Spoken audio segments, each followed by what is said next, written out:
As we wrap up the story of Joseph, what is it that is happening in your life? It just doesn't make sense. Seems like there's no way it could work out. There's no way that it could be right. There's no way that it could be good. Understand the story isn't about Judah and Jacob and Joseph and Benjamin and all these characters. Yes, they're real, but the story is ultimately about God. It's about who God is and that God does what is good. And he has the power to do what is good even in the midst of ugly, broken us stuff.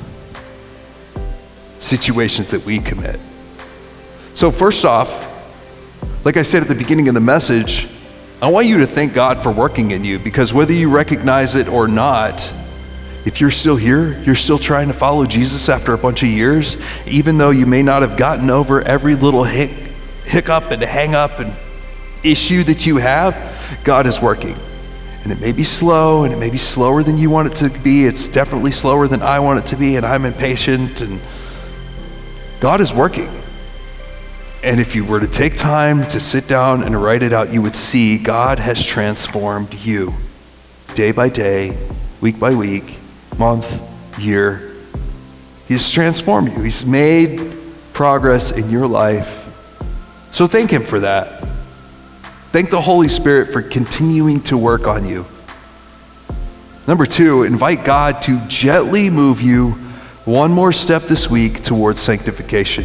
Sanctification is a big word. It just means to be set apart for God's purpose.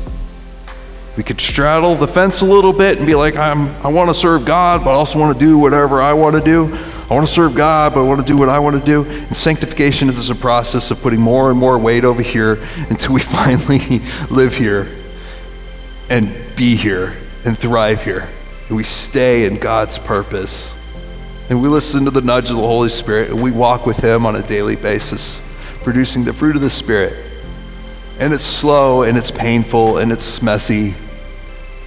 But invite God, say, God, all right, give me the push to get closer to you this week. Number 3, is there someone you need to forgive? In the story, Jacob forgives his brothers.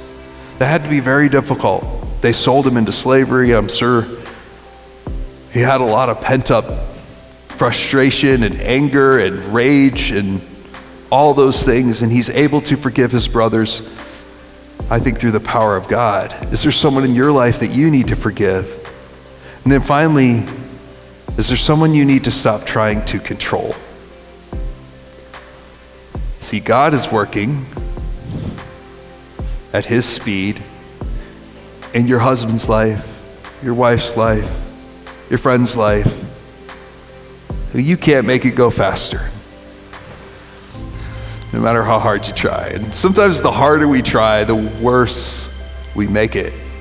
We can actually short circuit the process and make it take longer because of our bullheaded ignorance. Because we don't see what God's doing. So sometimes we got to take a deep breath and let God do the God stuff.